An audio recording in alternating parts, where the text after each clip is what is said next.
In questa lezione parleremo della danza nell'arte. Se siete interessati alla lezione integrale potete cliccare nel primo link in descrizione. Veniamo all'epoca sempre più contemporanea, perché se io vi dico noi pensiamo al ballo, sono convinta a tutti voi vengono in mente le famose ballerine di Degas. Degas, che è un impressionista, ma a differenza degli impressionisti, non si sofferma sul paesaggio, perché Degas è molto più interessata alle figure, all'umanità delle figure. Degas spesso coglie i momenti di vita quotidiana. Molte ballerine erano ragazze povere che intraprendevano, diciamo, questa carriera, che era un lavoro difficile, la ballerina, perché un lavoro strenuante, era un lavoro che richiedeva molte ore. E qui è interessante perché Degas ci mostra il momento proprio in cui il professore sta facendo lezione, è lì al centro il maestro di ballo, vedete c'ha questo bastone, si appoggia e ci sono delle ballerine che sono stanche. Questa qua su, guardate, c'è qualcuna che sta facendo degli esercizi, questa si sta come stiracchiando, no? Si sta stirando un po' perché magari è stanca già, magari è da ore che è qui in questa sala con questo maestro. E ballerine come queste, bellissime, tagli originalissimi. Degas lavora spesso con i pastelli che danno questo effetto di delicatezza, no? Di sfumato, di etereo e soprattutto sono nuove le inquadrature. Le inquadrature, questi tagli, come in questo caso visto dall'alto, no? Come se si fosse su un palco e si vede dall'alto quello che stanno facendo queste ballerine, gli esercizi di queste ballerine, fino ad arrivare a questa famosissima opera che è anche l'Étoile. E vi ricordo che le ballerine erano soprannominate come i piccoli topi. Lavoravano estenuanti ore, tante ore, giorni alla settimana.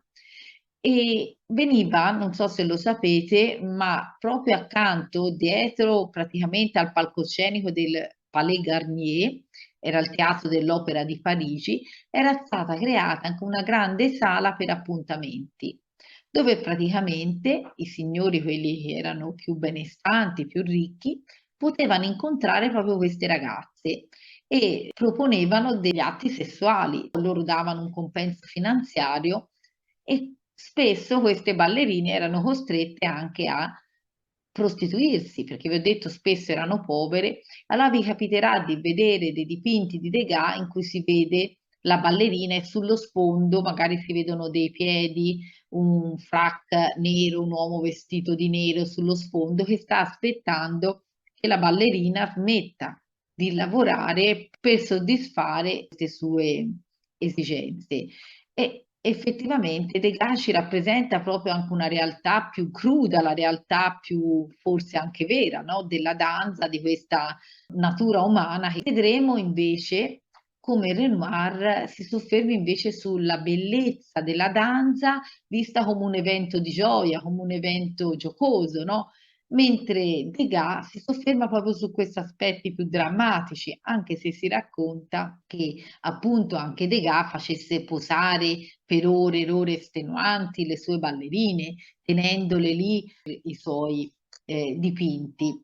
Sempre di Degas, per esempio, la classe di balletto. Vedete, ci mostra sempre momenti in cui le ragazze stanno ballando, stanno provando, si stanno esercitando e quindi ci mostra proprio tutto il loro duro lavoro. Renoir che ci fa vedere non solo il ballo di campagna, ma anche il ballo di città. Il ballo di campagna in cui c'è la donna, questa qui, che è Suzanne Valadon, è una delle pittrici, anche modelle degli impressionisti, ma è una pittrice essa stessa. Suzanne Valadon sarà anche la compagna di Toulouse-Lautrec.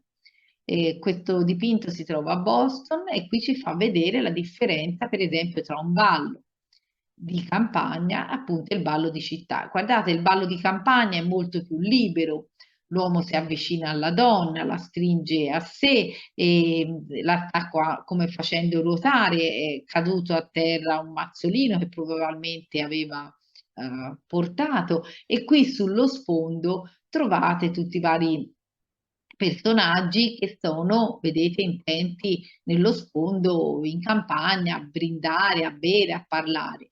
E questo invece è l'ambiente del ballo in città. Il ballo in città in cui tutto è molto più raffinato, no? Sullo sfondo non ci sono amici a parlare, ma c'è questa bellissima pianta, il pavimento, vedete, o anche le pareti, si capisce che sono pareti di un edificio di lusso.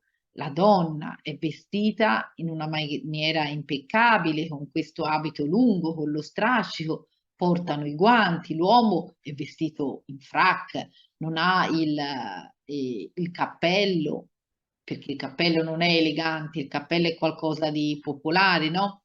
La donna ha i guanti, l'uomo, vedete, rigorosamente vestito di nero e la donna di bianco. Lei è Suzanne Valadon, rappresentata sia dal Renoir in questo dipinto qui, ma anche rappresentata nel ballo che abbiamo visto ora di campagna. E guardate, in un altro ballo di campagna viene raffigurata Aline Rigaud, che è la moglie proprio di Renoir.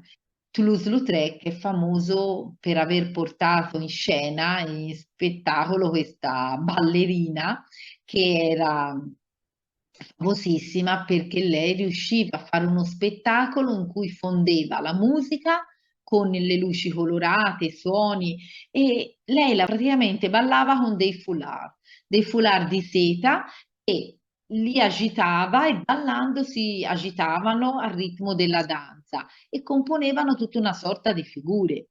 Ecco, e Toulouse-Lautrec coglie proprio questi momenti della danza, questi momenti della danza che veniva svolta in locali come le Folies Bergère e quindi locali alla moda in cui c'erano questi spettacoli importanti.